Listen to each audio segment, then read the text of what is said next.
लोकसभा चुनाव की सरगर्मियां पूरी तरीके से तेज हो चुकी है और ऐसे में बिहार के 40 सीटों पर किस पार्टी का हुकूमत जमेगा, इसको लेकर चर्चा हमेशा हो रही है। इसी बीच एक सीट आता है आरा का सीट। जी हाँ, वो वही आरा का सीट जहां से जन्मे हुए हैं सुपरस्टार पवन सिंह, जिन्हें कुछ दिन पहले आसनसोल का टिकट मिलता है बीजेपी के द्वारा और बीजेपी के लाडले बताए जाते हैं। फिर पता नहीं क्या होता है कि अंदरूनी करवाहट की वजह से पवन सिंह उस टिकट को फेंक देते हैं और साफ ऐलान कर देते हैं कि मैं आसनसोल, जो कि पश्चिम बंगाल में पड़ता है, वहां से चुनाव नहीं लड़ूंगा। फिर कल उनका ट्वीट आता है कि मैं अपने माँ का सपना पूरा जरूर करूंगा, चाहे वो किसी हद तक जाना पड़े।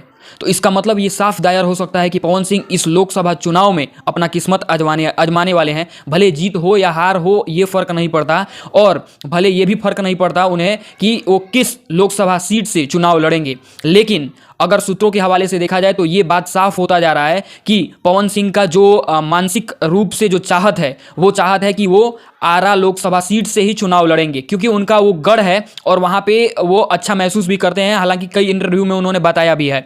अगर आरा का इतिहास की बारे में बात करें, आरा लोकसभा इतिहास, जो लोकसभा इतिहास की अगर बात करें तो 2009 लोकसभा चुनाव के बाद वहाँ पर केवल और केवल राजपूत कास्ट के कैंडिडेट का ही बोलबाला रहा है। 2009 में मीना सिंह ने चुनाव जीता और 2014 के बाद लगातार आरके सिंह, जो कि भारतीय जनता पार्टी, अभी वर्तमान में केंद्रीय मंत्री भी हैं और अमित शाह और नरेंद्र मोदी के काफ़ी करीबी माने जा रहे हैं, आरके सिंह वहाँ पे अपना गढ़ और वर्चस्व जमाए हुए हैं।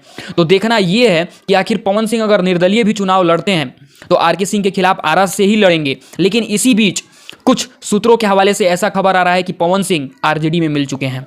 जी हाँ दोस्तों, आपने सही सुना, पवन सिंह आरजेडी में मिल सकते हैं, क्योंकि ये उनका मतलब जो इरादा है वो इरादा सच करता हुआ नजर आ रहा है। अगर आरा कॉन्स्टिट्यूएंसी की बात करें, आरा लोकसभा सीट की बात करें तो 2004 में ही केवल और केवल आरा में आरजेडी की हुकूमत आई थी, यानी कि वहां पे सरकार बनी थी। लेकिन उसके बाद कोई भी कैंडिडेट जो कि आरजेडी से वो नहीं जीता है। हालांकि बीच बीच में हमेशा 2009 के बाद बीजेपी ही हुकूमत में रही है और उसका ही बोलबाला चला है। तो अगर देखना ये है कि आखिर पवन सिंह किस हथकंडे को अपना रहे हैं वो अपने माँ का सपना पूरा करने के लिए।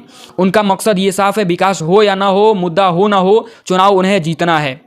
ये जो खबर आ रहा है ये सूत्रों के हवाले से खबर है। जो भी अंदरूनी क्या वजह हो सकती है जिसकी वजह से पवन सिंह भाजपा को छोड़ सकते हैं या फिर राजद में शामिल हो सकते हैं। हालांकि मनीष कश्यप के इंटरव्यू के दौरान उन्होंने साफ बताया था कि मैं बीजेपी में हूँ, क्यों हूँ, इसका कारण उन्होंने बताया था क्योंकि वो उनके आइडियोलॉजी यानी कि उनके विचारधारा को उनको पसंद आता है, भाजपा की जो विचारधारा है। लेकिन देखना ये काफ़ी दिलचस्प होगा कि आखिर पवन सिंह कैसे अपने नाव को बदलते हैं।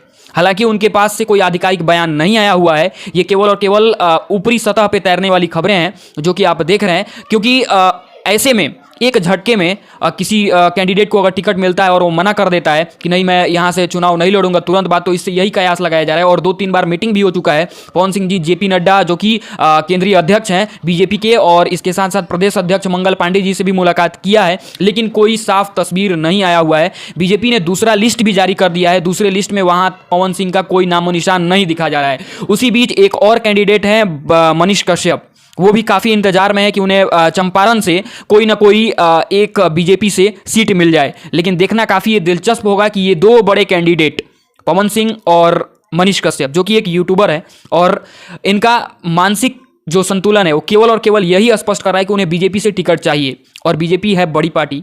तो देखना यह है कि आखिर इनके बातों को रखा जाता है, सुना जाता है या फिर नहीं। फिलहाल आपको हम बता दें कि 2 लिस्ट जारी हो चुका है कैंडिडेट्स का, जहां पे सीटों का बंटवारा हो चुका है, और इन 2 लिस्टों में पवन सिंह का नाम एक बार आया लेकिन वहां से उन्होंने रिजेक्ट कर दिया, और मनीष कश्यप का कहीं नामो निशान नहीं है।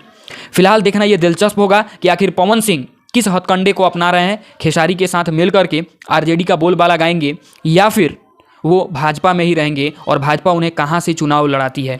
दोस्तों अगर हम बता दें तो पवन सिंह ने एक इंटरव्यू में साफ इरादा किया था कि या तो हम महाराजगंज से चुनाव लड़ सकते हैं, छपरा से लड़ सकते हैं, आरा से लड़ सकते हैं, बक्सर से लड़ सकते हैं, पटना से लड़ सकते हैं या फिर बलिया से लड़ सकते हैं। ये कहीं भी किसी भी इलाके में जाकर के लड़ सकते हैं, केवल और केवल बिहार और उत्तर प्रदेश के कुछ क्षेत्र होने चाहिए। लेकिन वो बंगाल से चुनाव लड़ने के लिए साफ मना किया था और वैसा ही प्रतीत हुआ। लेकिन बहुत मुश्किल है कि उन्हें बीजेपी से इस बार किसी कैंडिडेट से टिकट मिल जाए। रही बात आरा की, तो आरा में आरके सिंह का बहुत बड़ा बोलबाला है, वहां पर उनका टिकट मिलना नामो निशान मतलब दूर की बात है। और उन्होंने इंटरव्यू में भी ये कहा था कि आरके सिंह हमारे काफी करीबी हैं और उन्होंने अच्छा कार्य भी किया है, तो उनके खिलाफ मैं चुनाव नहीं लड़ूंगा। देखना ये दिलचस्प होगा दोस्तों कि आखिर पवन सिंह किस माजरे को अपनाते हैं और किस नैया में बैठते हैं, क्योंकि उनके पास 2-3 नैया अभी बची हुई है। वो कलाकारी करेंगे, राजनीति में उतरेंगे या फिर डंका बजाएंगे। जय हिंद।